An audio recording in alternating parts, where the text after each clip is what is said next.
Gajendrakumar Ponnambalam මැතිතුමා විනාඩි 10ක කාලයක් තියෙනවා. I thank you, Honourable Presiding Member, for giving me some time to speak on this debate, considering the present situation facing the country.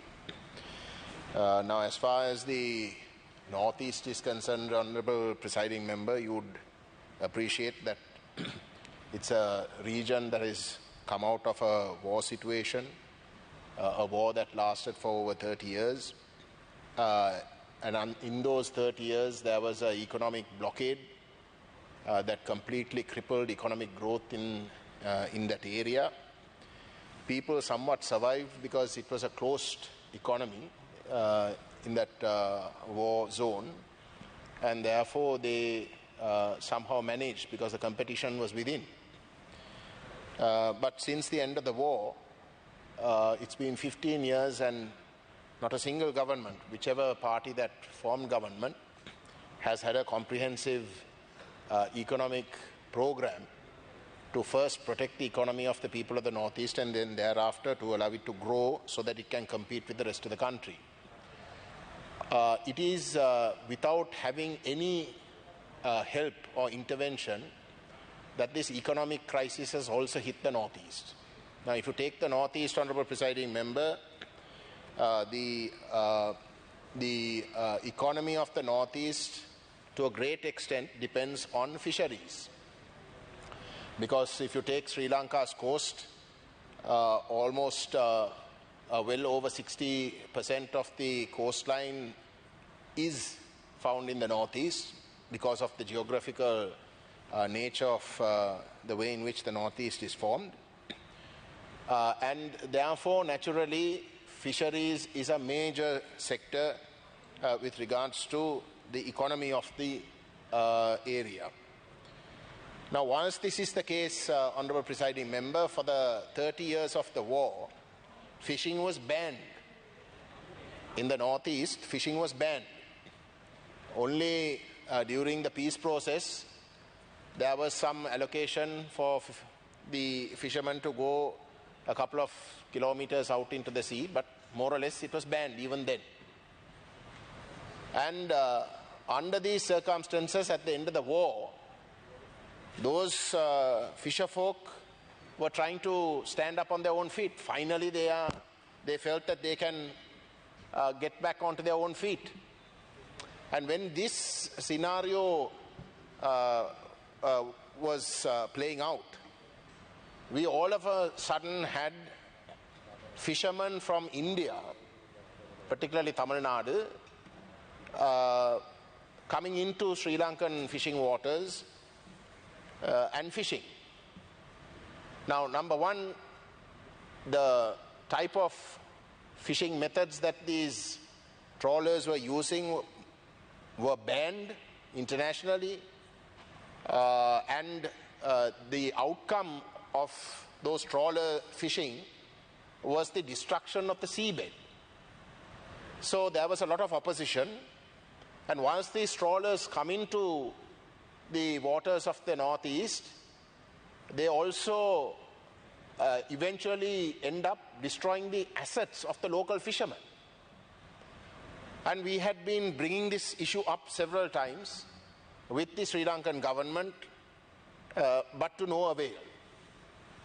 To date, Honourable Presiding Member, these fishermen are allowed to come into the Northeast coastal areas and systematically destroy the assets of the local fishermen.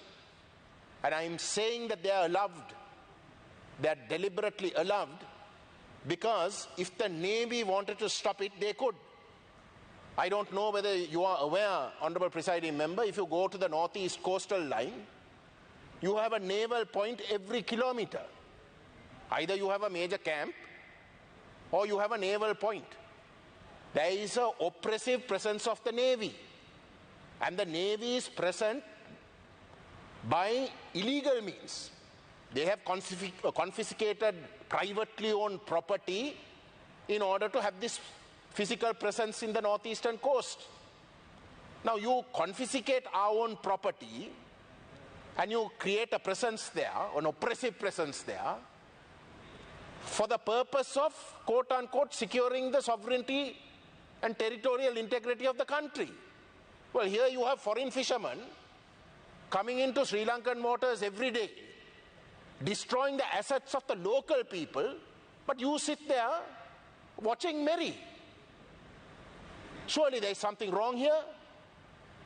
This is a navy that gets at every opportunity boasts that they managed to destroy the LTT and the LTT's naval capacity. Well, here you have a situation where you have strengthened your presence in the Northeast. When the LTT was there, you were not there in this presence. Today you have strengthened your presence in the Northeast. You're getting so many donations from various other navies, various other countries to strengthen your capacity. And despite that, if these fishermen, foreign fishermen are allowed to come, it is because they are allowed to come. It is not because of anything else. So this is the reality, Honorable Presiding Member. When during the war there was a ban on fishing, then after the war you are deliberately allowing foreign fishermen to come in and destroy the assets of the local fishermen in the Northeast. It can't be any other reason than to deliberately destroy their existence, their livelihood, so that they leave that land, so that you can grab that land which you already illegally occupy. That has to be the only reason. That is not the only way in which you are trying to destroy them. Now you are allowing sea cucumber farming in the lagoon areas in the north. Sea cucumber farming, Honorable Presiding Member, is an alien mode of, is an alien profession. It is not something that is accustomed by the local fishermen. But it is being done in such a scale that the local fisher folk are even unable to get into the water. Such is the presence, the oppressive presence of these sea cucumber farms. And who is farming, who are getting the licenses to have this farming? It is the ministers, goons, people who have nothing to do with fishing, people who have nothing to do with that area. Honourable Member, you have 2 more minutes. They are the ones who are entitled to be given these licenses, and in the process of those licenses being granted, again the fishing infrastructure in that area is being destroyed.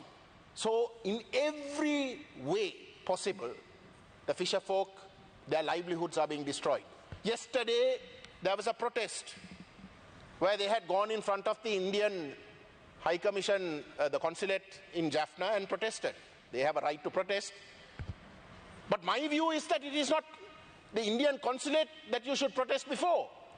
You should go to that minister. He's a member of parliament from Jaffna. You should go to that minister. You should go before the naval command. It is their duties that is not being properly done. If they had done their proper duty, there won't be any problem. And they're having a presence to the detriment of the local people, saying that they are there to protect our interest, when in fact they're doing the complete opposite. So this is the reality, Honorable Presiding Member. We are debating today a situation where the country is supposed to be coming out of an economic crisis. But as far as the Northeast is concerned, this is just one example that I showed you. I mean, I can tell you with regards to farming, the way in which the livelihoods of the local farmers are being destroyed, but I don't have enough time. So this is what is happening. I don't know what the case is in the south, but definitely in the Northeast, this economic crisis is being used deliberately to disenfranchise the local population's economy to a point that they are forced to leave this land. They are forced Honourable Member, your time is somehow over. try and Please escape wind up. so that they can at least survive.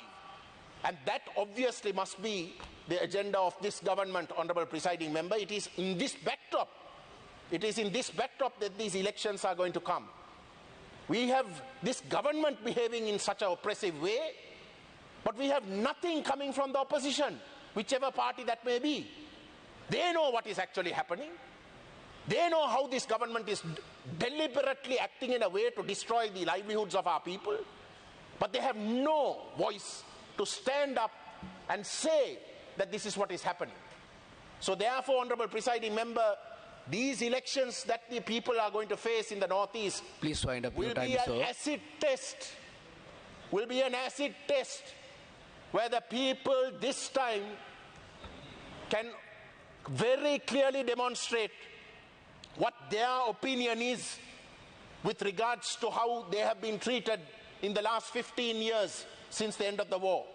And it is on that basis, Honourable Presiding Member, that we urge the Tamil people to use the opportunity of the elections that are coming to give a very clear message Please to wind up, everybody honourable who's member. taking them Your for time is granted. over. I thank you. Thank you.